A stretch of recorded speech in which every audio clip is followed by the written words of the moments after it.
Ladies and gentlemen, please help me welcome Mr. Jim Szappan.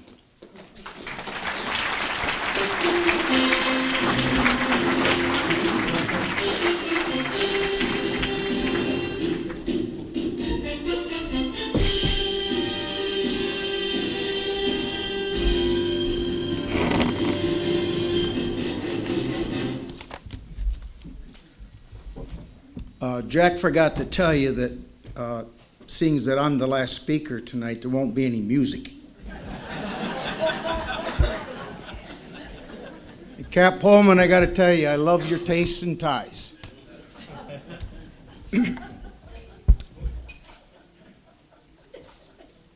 I guess I'm a lot like Cap. Wow.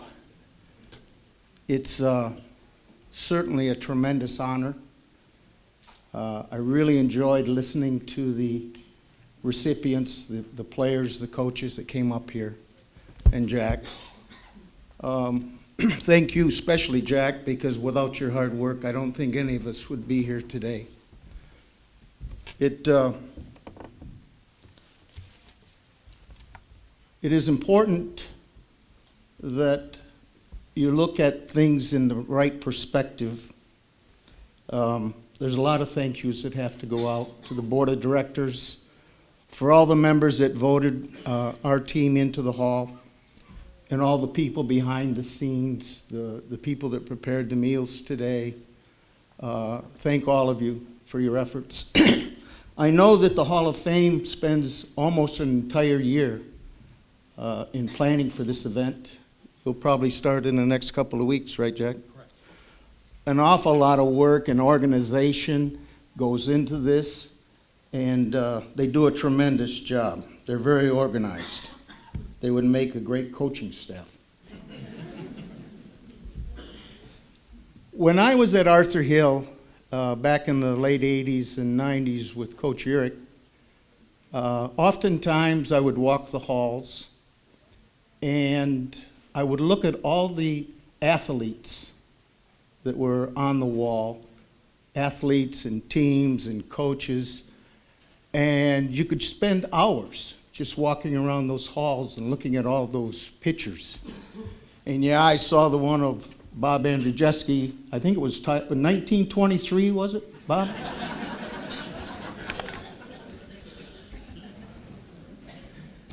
All I know is that his football pitcher, he had a leather helmet, you know. It truly is an honor to be inducted with Bob Andrzejewski and Cap Pullman. I consider them to be personal friends of mine. I was fortunate to coach with them on Jim Urech's teams at Chesaning and then again at Arthur Hill. And not only were they outstanding athletes and outstanding coaches, but they're outstanding human beings.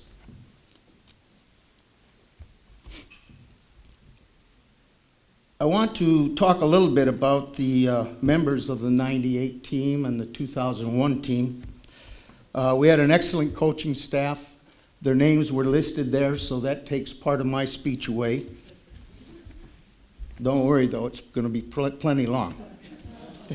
No, I'm kidding.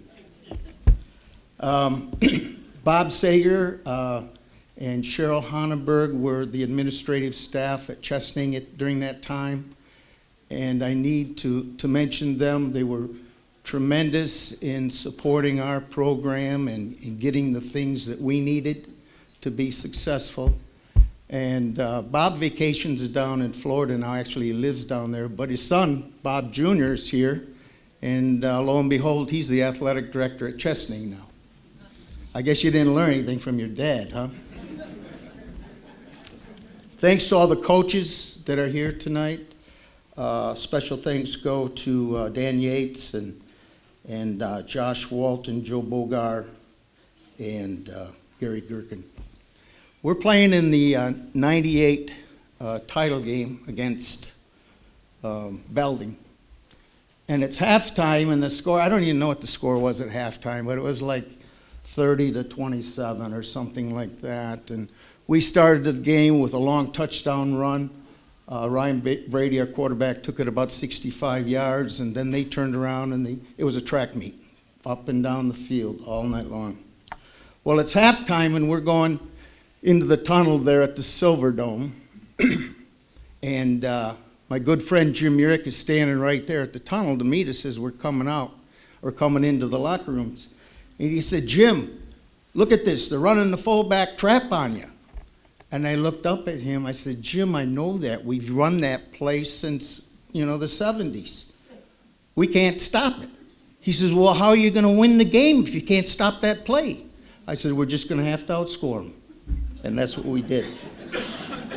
Interesting point about that game, you saw it on the screen, but we had to punt the ball away with 1 minute and 20 seconds or something like that on the clock. And in that ball game, that was an eternity. We punted the ball, and the ball bounced, actually, but it came up to the punter, and he got away a great punt. He was an excellent punter for us. He punts the ball away, and it landed on about the 20-yard line. And I've never seen a football do this before or since. It bounced up one time, it came down, and it started rolling. And it rolled, and it rolled, and it rolled. And I'm looking at the clock, and the time's going off. I says, "I can't believe this." It went out at the 2-yard line. But it took another 15 or 20 seconds off the clock from the time that it landed on the field. Tremendous.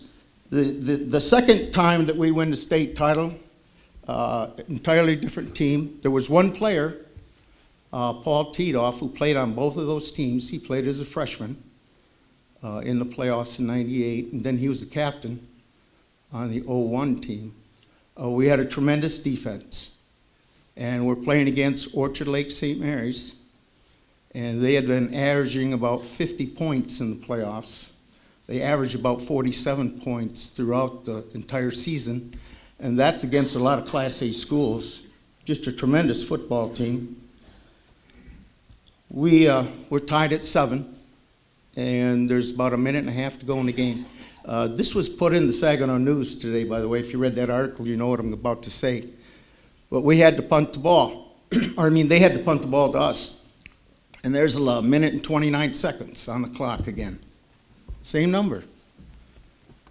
Well, I'm talking to our special teams coach, Gary Gherkin, and I said, "Gary, what do you want to do?" They were punting from about their 20.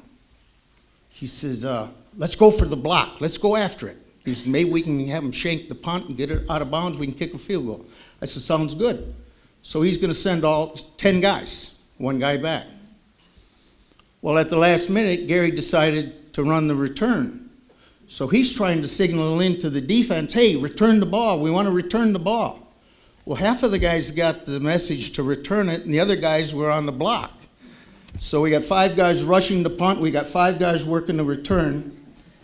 And as a result, a huge hole opened up, and the returner took it to the end zone, and we ended up winning 14-7. So all the work and planning you do sometimes, it's a stroke of luck. I was interested in all of the speakers today, and congratulations to all of them, if I haven't already mentioned that. They all mentioned other people. They didn't get up here and say, "I did this" or "I did that." All of them extremely humble. They've all had their ups and downs throughout their careers, I'm sure. Probably even had doubts at times. But the one thing they had was a strong belief in themselves and a strong belief that they could get it done.